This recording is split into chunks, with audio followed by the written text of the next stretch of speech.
Hey, welcome to the first episode of His and Hers Gen X podcast with me, Chad, and Cristina. Or Chris or Chrissy. You know, so you're lucky you have a name that you can kind of vary the nicknames of, but mine's just Chad. Like the only nickname for Chad. Chadwick is for Chad is Chadwick, which is actually making it longer. Yeah. You know. When I told my mom about you, she's like, "Is that short for Chadwick?" Like it's just Chad. Yeah, which is funny because Chad is like a Celtic name, and we don't have any Celtic blood in our lineage, as far as I know. Yeah, it's also a very 70s and 80s name, so it's appropriate because there's not a lot of kids named Chad now. Yeah, I don't really know too many kids, so. Yep, it's a dated name. Yeah, we just spent like a last half hour, kind of all day, really, trying to finalize the name of this show. I have a list of other ideas that either were taken or they just didn't sound right. So I was thinking a Gen X podcast. The one that I liked was All Things Gen X because that's kind of like what we're going to talk. Well, it's actually not kind of true because like we're going to mostly talk about like pop culture from 70s, 80s, and 90s. As you can see, got Star Wars, Ghostbusters. The collection. Yeah. Mario, sorry, it's off camera, but this is meant to be like a fun retro nostalgia podcast, and the name of my podcast network, quote unquote, is No Frills Podcast Network because, like, we're probably not going to insert clips and do memes and stuff like that unless you want to do it. Yeah, it's done. Yeah, so we could. No. There's already tons of YouTube channels and Instagram accounts that do that. Yeah. And it's annoying when you're streaming from your car. You can't see it anyway. So. Yeah. So this show is meant to be, like an audio podcast, but we will do video on YouTube. And, hopefully if we hit 1,000 subscribers, we can get monetized. Nice. Yeah. So the next one on your list was Gen X Happy Hour. Yeah. And like he had a, beer channel. Yeah, it's still there, but yeah, I don't really and I use had it. like a small alcohol channel, but Gen X Happy Hour, mine was called Happy Hour. Gen X Happy Hour is taken, and they're active, but that's a good name. Another idea was Retro Nostalgia, which was taken, but they haven't posted a new episode in like 3 years. So I was like, man, we could just snatch it up, but yeah, they GoDaddy wanted like almost $5,000 for that domain name. Somebody bought it up and they're holding on to it. Yeah, that one's not available. A Retro Nostalgia podcast, not another Gen X podcast. I like that one. It wasn't available, was it? It's just long. It's very long. Actually, even His and Hers Gen X is pretty long too. But funny, it's like not another T movie. Yeah. So play on that. Yeah, so we're gonna be at His and Hers Gen X everywhere. You don't need podcasts. So like if you want to email us, it's at His and Hers Gen X at Gmail. Mm-hmm. Yeah, we'll do Instagram. I don't know. Do you want to do Twitter or X or whatever? No. Twitch? Yeah. Twitch? No. I know nothing about Twitch. What about what's that? Facebook? What Threads? Yeah. Okay. There's a lot to explore. Yeah, but it's like media-wise. if we're No Frills podcast, like I don't know how often we're going to be posting to social media. True. Like we'll definitely do updates that there's a new episode.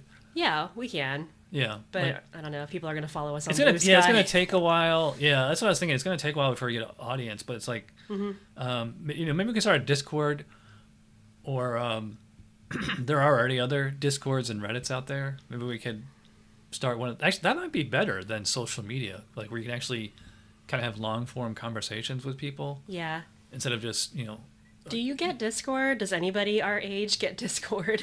I've been on there and I don't know. It's hard to navigate that one. Yeah, it's not very user friendly, but yeah, a lot of people are using it.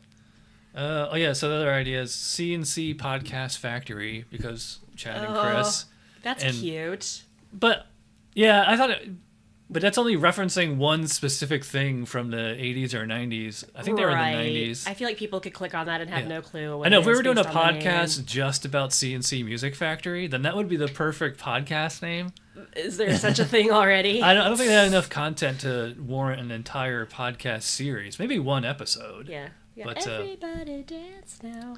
Reminiscing with strangers implies that we would have, I think, like a live audience. I feel like that would be more interactive. Yeah, we could do live shows. But that title makes me think like it's reminiscing with people we don't know. Well, I always thought of it as, well, there's a Steven, who's the guy he was like the DJ in Reservoir Dogs. He has like the receding hairline. He does like the very droll I've never comedy. seen it. I've never seen Reservoir Dogs. What's his name? I don't know. But he's a guy who just Stephen Wright. Yeah, Stephen Wright. He's had a joke from like the 80s where he's like, because all his jokes are just like, he just kind of like, there's no punchline. He just like says, he goes, I like to reminisce with people I don't know. Okay. Like that's the joke. So I'm like, but we're not new to the pop retro nostalgia game. I could probably think back, like going back almost 20 years, like when these shows first started, like especially like Crack.com, the original nostalgia critic. I think he started in 2007. Angry Video Game Nerd, he started in 2004. The Retroist podcast, which I've listened to since episode 1, I think that started 2008 or 9, and it's still going. Yeah. And there's tons of other retro Gen X podcasts. I subscribe to all of them. I've not listened to all of them, but I definitely subscribe to all of them. There's too many to name right now, but yes, there's a lot. So I mean, we're just gonna be another voice out there or whatever. But, another Gen X podcast. Yeah, or not another. Not another Gen X podcast. No. Well, we decided to go with his and hers because we were just saying before the show started, there aren't any other that I could find podcasts where it's like the name or the implication was that it's a couple or male female. Yeah. The only one that I know of is I think it's called Gen X Movie Club, and it's a husband and wife. They're a husband and wife, yeah, but nothing about the title implies that. Yeah, like that could be anything, Yeah, so if you don't want to hear two dudes talking, I know. So hopefully we'll have like a different. Or two a lot of them are two women or two men. So I know, and I'm sure we're gonna argue. Well, maybe not argue, but bicker maybe about some things. Well, and we have different perspectives. I don't know if that's going to come out or not, but I'm sure like a boy childhood versus a girl childhood back in those days was going to be a lot different. Yeah, we were saying, and remember we were saying this like weeks ago. So I was born in 1976 in upstate New York, so I'm used to 4 seasons, snow, everything like that. Yeah. And you were born? I was born in Florida in 1978. Grew up on the beach, so I'm not used to seasons. I didn't see fall until I was in my 20s, I think. Or snow until my 20s. And just a quick kind of culture war here thing too is like I was raised in a pretty conservative religious household, and yours was just the opposite. Yeah, my parents are atheists, and like I'd never went to church. So yeah, our childhoods were so different. I grew up on a lot of pop culture stuff that maybe you did not. Yeah, you like horror movies. Like there's that. Show them that Gremlin thing. Yeah. It's too far away. Yeah. But there's a Gremlin head that I made. So yeah, I like horror movies from that time. Yeah, but you like the mainstream like Freddy, Jason. Yeah. Michael Myers. Halloween.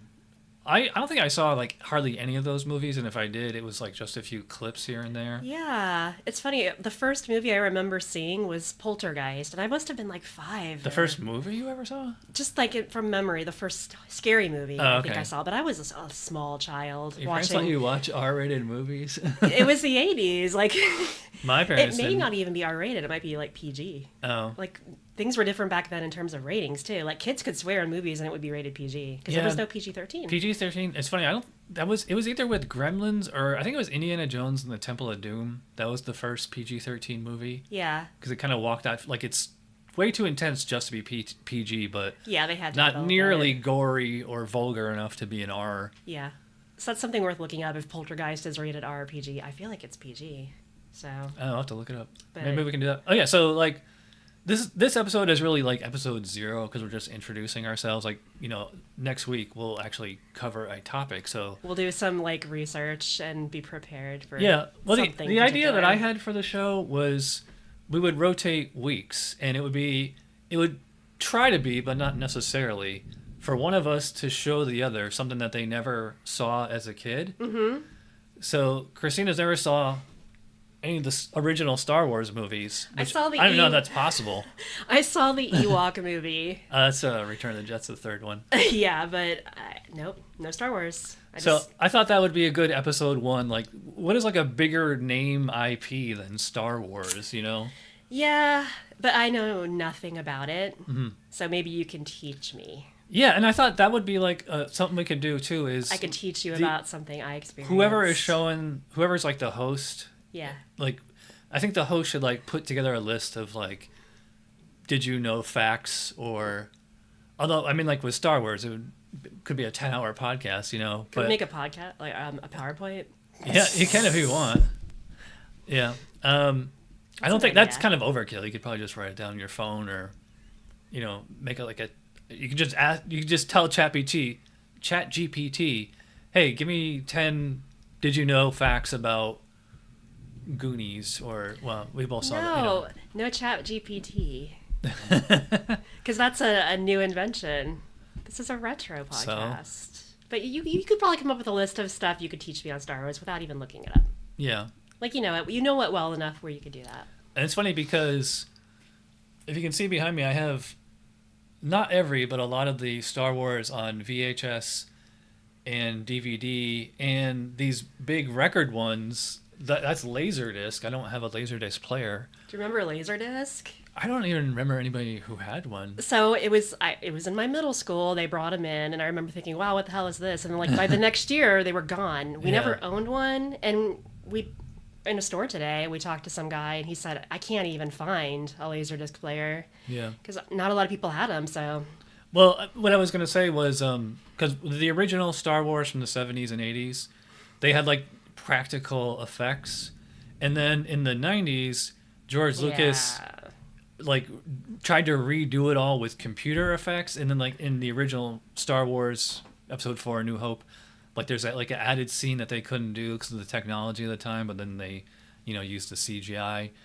And I don't know, like for me growing up on the original, you know, practical effects Star Wars, every time I watch like they call it the special editions, although now they're just the editions, because if you go on Disney Plus, you can only see the special editions. You can't see the theatrical releases. Yeah, and I think a lot of the movies we grew up with were practical effects. Yeah, and I prefer them to. So maybe like Tron and that was.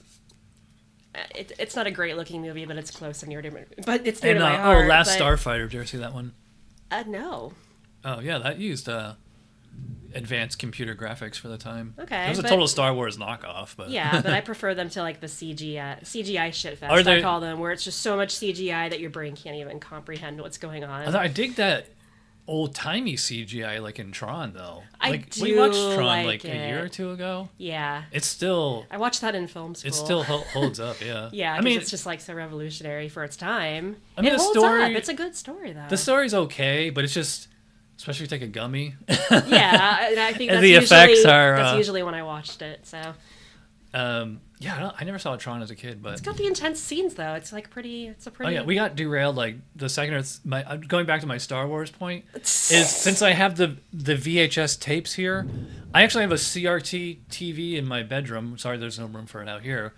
I was wondering, like, should I show her Star Wars on a VHS tape with the practical effects on a CRT TV, or should we just watch it on Hulu or Disney or whatever with the in HD? Do you want me to experience it how you experienced it as a kid and on a tiny box? Because I mean that makes sense. I remember seeing Return of the Jedi in the theaters. Yeah.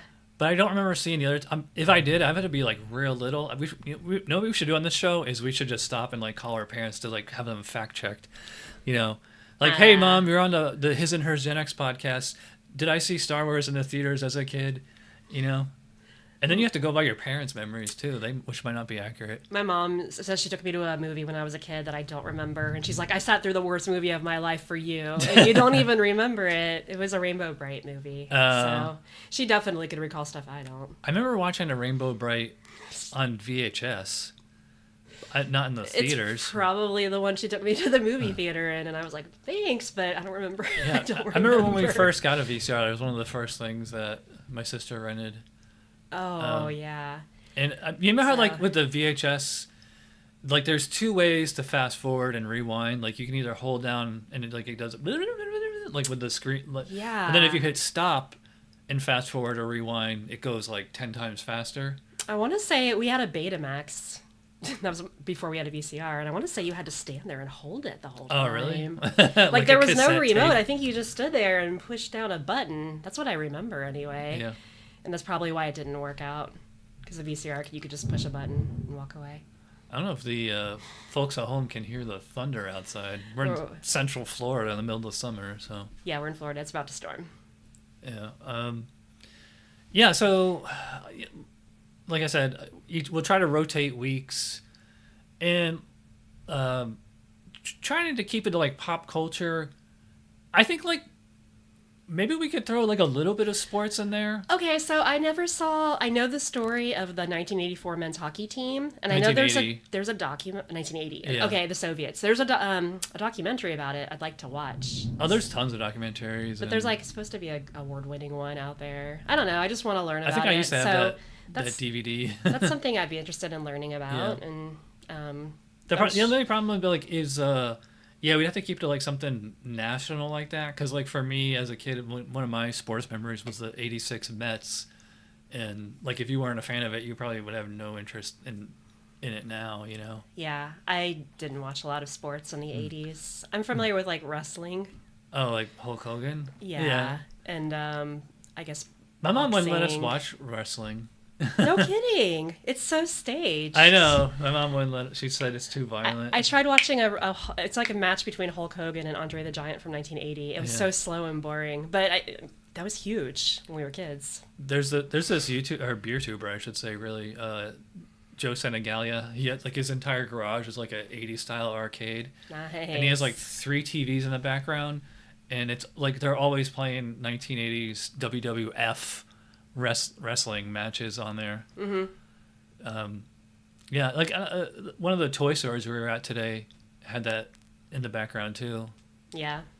In fact, the one where I got that Ghostbusters, that's a laserdisc for $10. I mean, it's in like great shape. In fact, the Star Wars laserdisc I got today, almost like maybe not mint condition, but they're in fantastic shape. I think people probably bought laser discs and then they just like played it once. Yeah. And then moved on to a DVD player. That's probably why they're all in such good condition. I know. Like you didn't wear out a laser disc. I know. The guy who, when he was handing it to me, he said, "I think we never even watched it or whatever." I'm like, Yeah. I wouldn't like. Why does that matter? Like, Yeah. like because with the VHS tapes could literally wear out. Yeah. I've never really seen that like where it was like super bad. Mm-hmm.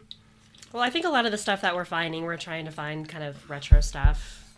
And one of there's always a running joke about VHS tapes getting worn out. Is Yeah. on Fast Times at Ridgemont High when Phoebe Cates takes her bikini off. That scene where it's Yeah, to the car. It's like a running joke. Yeah. Like the VHS, that part of the VHS tape was always worn out. I could see that. So what else should we talk about as far as introductions? I don't know. We should have kept it going. Yeah, I mean, so as far as like, I kind of talked about this earlier, you know, about like influences for this show. Yeah. It would definitely be like every other Gen X podcast like that there is. I like Genre Vision. It's by the guys that do Big Freaking Robot. Although like that show is like more of like two like real film critics like analyzing a movie. They sound like Roger and Ebert, or Ebert and Siskel and Ebert. Yeah, Siskel and Ebert. Yeah. Just two people, two old guys reviewing a... I know. Well, they're like our age. I know. I always liked, when I was a kid, me and my friend Matt watched that show, and I had one of those Roger Ebert like phone books like of all his reviews. Me too. So anything that he gave 5 stars to, I like had to go out and rent. Like this is like when I was like in late teens I had in the college. same book. It was this thick, and you would just thumb. It was in alphabetical order, and you would just thumb to it. It would tell you everything about that movie. Yeah, and he would give 5 stars, or well, actually, I think no, his top was 4 stars, whatever his highest rating is. Mm-hmm. He would give 4 stars to like a lot of just art garbage, you know, the most pretentious movies, you know. Like a lot of that drove me, like just the arty movies, and I mean, he always hated like dumb, stupid comedies. He did. He would, flame a lot of movies that would go on to become pop culture Yeah. icons, like Drop Dead Fred. I remember he like all critics hated that, but now it's like a huge cultural thing. But did they remake it? Did they? They did remake Drop Dead Fred with Russell Brand. No, but I'm talking about the old one. Oh, well, maybe we can do an episode on that. I never saw that. You never seen Drop Dead Fred? It's No. cute. It's funny, yeah. Like that, I think I saw like Nostalgia Critic review of it. Yeah. It's funny, like in like Friday the 13th, all those horror movies. I've never actually seen them, but I've seen Nostalgia Critic or Brad Jones, the Cinema Snob, review it. So I feel like I've seen these movies, but That's obviously they're only true. showing like a few seconds at a time. Have you seen Sleepaway Camp? I saw him review like all 4 of them. So you know the twist. Yeah. That sucks. It's better to experience it in person. In fact, I just saw that. I thought I just saw that review. Like, remember we watched that? Like, I think it was around Christmas.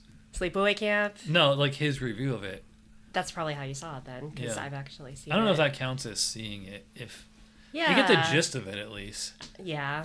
I think that's why I don't watch a lot of those, because I like to just watch the movie. Yeah, I never saw the appeal of horror movies as a kid, and I still really don't. I like stuff that's more like creepy. Like I always liked the Blair Witch Project. Did you ever see that? I saw it in theaters. Yeah, like that's not like a horror movie in the sense of like Jason and Freddy and all that Yeah. stuff. I saw it opening weekend when the lore of it being real was Yeah. around, so Or, I think it made it creepier. Remember that HBO miniseries that came out a few years ago about Chernobyl? Chernobyl. Even though it's like, Ugh. it's based on real, like, I don't know if it's fair to compare that to horror, but it's like, it's No. very creepy. There's body horror in it because they're liquefying Yeah. the people that are radiated. But Yeah. I mean, So, I would consider that body more of a horror. drama than. yeah, Um, but I wouldn't say when I was a kid I liked horror. I like disturbing stuff, which is like a whole topic I want to do of disturbing movies from our oh, childhood. you mean Mindbenders? Just when I was a kid, I just feel like I watched a lot of. They were children's movies, but they were messed up. Like, have you ever seen Watership Downs, for example? That movie's traumatizing, but it's marketed as a kids movie. Watership Down? Yeah, it's about war. These rabbits are fighting each other, and there's a lot of blood in it. Never Stuff heard like of it. that. Well, yeah, if you can find it. Well, when I was thinking Mm-hmm. Mindbender, it's funny, we were just at the flea market today. I saw somebody that had like a homemade Clockwork Orange poster. Oh, Mindbender's like Yeah. Clockwork Orange. Yeah, or pretty much anything David The Shining. Lynch. Anything David Lynch, anything Cronenberg. I don't think I like Cronenberg. I don't think I've ever seen anything by David Lynch. Yeah, I don't. I would probably like him. I saw Crash like in '96 or something. Oh, It was the actually movie- rated NC-17. The It- movie Crash that takes place in like No, L.A. no, different Crash. What? That it's like about people who get off on car crashes, and it's like it's like it just had like all these arbitrary sex scenes in it. I don't know. I haven't seen it in 30-something years, but that was like I was like, I hate these pretentious art movies. And Like, you they saw just- that when you were young. Well, I was a teenager. Okay. Late teens, early 20s. Yeah. But Did they were, because like growing up, like my parents really didn't let us watch R-rated movies or things like that. Like if they would have to like check it first. Like I remember the only R-rated movie that we were allowed to watch was Stand By Me. That's rated R. Yeah, Why? because they say the F word a lot in there. They do cuss a lot, but it's got Yeah. kids in it. I'm trying to think of like what the first R-rated movie I saw was, unless it's Poltergeist, which I don't think it is. It had to have been a horror movie, right? Like Friday the 13th. Were those rated R? Yeah, those are all R. Okay, it's probably something like that then. If you're gonna have a gore fest, it's got to be R. It was You probably can't. a gore fest. The PG-13s and under are like the suspenseful, creepy Yeah. ones. Although Exorcist was rated R. But I think that was mostly just for language. There was like Yeah. hardly any. They could probably re-edit that and get it down to like a PG-13. Well, it's a very intense movie. Maybe they just don't want people under 18 in there freaking out. I never saw that until college. Oh and my I remember God. That's a tense movie. did I ever tell you that I used to write movie reviews? Yes. Well, all right. Well, the folks at home don't know this, but yeah, in high school, in college, like every high school. Well, I only went to one high school, but every college that I went to, because I went to a few, like community college, and then some 2-year schools. Like I wrote like movie reviews. I actually did like a movie like for the college radio. They would have me come in and like read my review on the radio. That's cool. Yeah, and I used to. And so before Reddit, there was the Rec Arts community. Do you remember that? Rec Arts community? Yeah, it's like rec.arts. Like it's they call it news group. Yeah, Oh. Usenet news groups or whatever. Okay. Or No, I wasn't familiar with that though. The term bulletin board. That's where That's what it. Yeah, that's what a bulletin board is. Okay. So I used to post my movie reviews on. I think it was art. It was whatever the one was for movie reviews, and it was actually moderated too. Like it wasn't just like anybody could throw anything on there. Mm-hmm. And then whatever was posted on there would actually be posted on IMDb, and it would say user reviews. I don't know if they're still there or not. Last time I checked Internet Movie Database, I don't think I saw them. Although, wow, I'd say IMDb is probably the oldest website that I still use. It's changed a lot. I prefer I the know. old one, but yeah, that's been around forever. Yeah, I was using that in college in like '96. That's one like Amazon that's just been around the entire time. Yeah, I haven't used AOL in a long time. There are people that still have AOL email addresses. Yeah, And I wonder, it's kind of like Gmail, where like anybody can get it now. do you have to go into a server? Like, is AOL still around? Like, Yeah. as a In fact, service? I just saw on Instagram the other day. It said after God. 40-something years, AOL will end dial-up service. Wow. People Yeah. still use dial-up. People like out in the middle of nowhere. Yeah, they have no choice. Well, or they had to use satellite. Yeah, like if you're like way out in the country and there's like, they're not, running cable out there. Yeah. Yeah, you have to use satellite, which is super, super slow. We got AOL when I was in high school, and back then they charged by the hour. And I remember my dad got like a $200-something Yeah. dollar bill. And he was 'Cause like, yeah. what? And he canceled it for a few months. It was always So expensive. like you get these CDs in the mail, and it would say Yes. 100 hours free, or it was always like. They would give you a ton of hours free, and they would never let you cancel. But I never like logged my hours, and I was like 100 hours. That's like a million Yeah. years. Like, and yeah, I remember No. going way over. When too. you're a bored teenager and you have nothing to do, you're on that thing 5 hours every I know. night, and then all day Saturday. It's so quick. when I graduated high school, but I was still living at home with my parents, and I was working full time. I actually Yeah. had my own phone line in my bedroom just for dial-up. I think that's what my parents ended up doing, because it would tie it up for hours. Yeah, I remember that being really cool. Yeah, I would go in the chat rooms on there. That's all I remember. There was really nothing else to do. 'Cause Yeah, there was no internet. AOL at my house it was like super slow on dial-up, and then 14.4 is what we had. actually that was kind of like a later. I remember 2400 baud. It was just like Wow. super slow. Yeah, I remember when I went from a 2400 to like a 12 or 14,000 or 28,000 or whatever. Like it was like a night and day Yeah. difference. Yeah. Yeah, it would upgrade every year, I think. But I Yeah. remember we started at 14.4. But I remember those high-speed modems were like super expensive. Yeah. Yeah.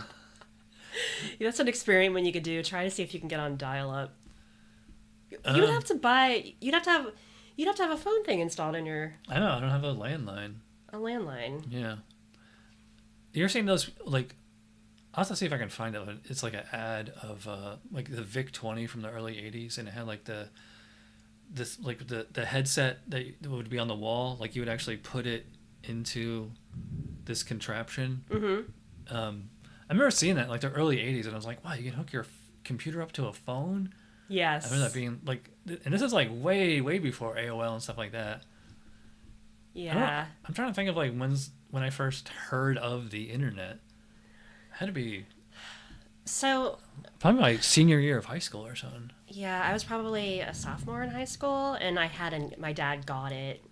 It wasn't even AOL.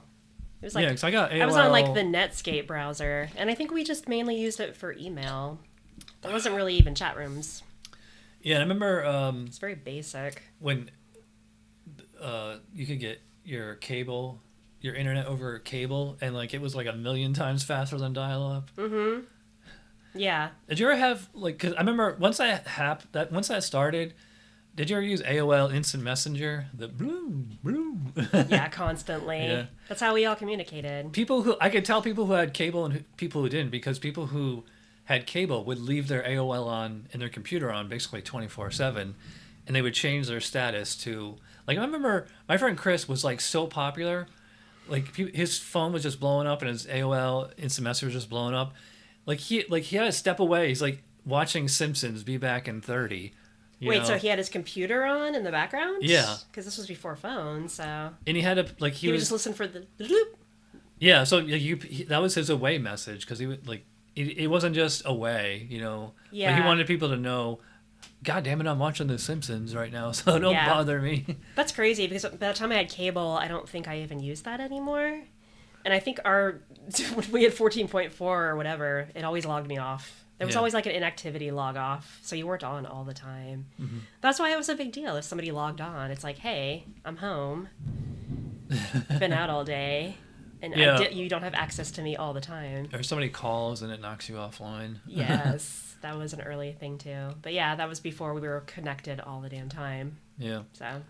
Well, there'll be plenty of stories like that over the next coming months, weeks, years. Who knows? Yes. Yeah, it's pretty funny. Like, hopefully this show will go on for a long time, and like we'll come back and watch our first episode. Like, oh, what were we thinking? What were we doing back then? Yeah. What did we talk about? Yeah, this room is still under construction. I'm still getting a bunch of stuff. Yeah, and I actually got those shelves. Mm-hmm. So I can do kind of something similar, so we can like be in different locations and do it. Yeah, we're probably gonna do this over StreamYard. I prefer to do it face to face, but that way we could have like two, like like my room would have like a boy theme and your room would have like a girl theme. Although you have all that horror stuff. Yeah, I think mine's not really gonna be girl themed, except for spooky girl themed. I know. Well, you could get Rainbow Bright and Strawberry Shortcake and My Little Pony. I still have some of that stuff, so a few of them I can put up. So, I think we should try to keep our episodes around a half hour at first. Yes. Because, like, there's nothing worse than a podcast you never heard of, and they're like 2-3 hours long, Yeah. And it's not something that's, like, getting rave reviews. And it's like, if you're not, like, at Joe Rogan scale, Dude, you got no business doing 2-3 hours. Yeah, his podcasts are long. Yeah. Amateurs should be an hour or less, 30 minutes or less. Yeah. I mean, if we're on a roll, I have no problem going long. Like, that's when I did Chad's Beer podcast, it was like that. I was just trying to get through an hour, and there'd be a lot of times where I'm looking at the clock. I'm like, 44 minutes. I'm like, I don't know what else to talk about. Yeah, you can see your eyes going down. Yeah, I always managed to get at least an hour out of everybody. But that was with strangers, I know you, so like you and I could just ramble on forever. We could. Yeah. So anyway, we're trying to keep it around a half hour at first, and once we get an audience going, maybe we'll go a whole hour, maybe 90 minutes. I mean, I was talking about we could get some guests on here, like James, who does Big Old Words, like a video game channel. He's the one who painted the Chad's Beer Review sign up there, because I was a Patreon of his channel. And he makes a sign like that for every time he gets a new Patreon. So maybe we should Patreon him under this channel and then have him make a sign.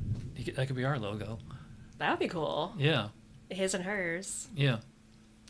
So like I said at the beginning, you probably find us at hisandhers.com, which I think will just redirect you to the YouTube page. Mm-hmm. We'll do Instagram, and I don't think there's much reason to be on Twitter or Threads or Well, Twitch. As soon as we have it, we'll say you can find us on, and then we'll tell you where you can find us and the name, and we're gonna get it going. I know we gotta get a logo for the. Are we gonna do a thumbnail for this episode too? Oh, we do. Are we gonna have? I don't know. Should we do AI art for it or?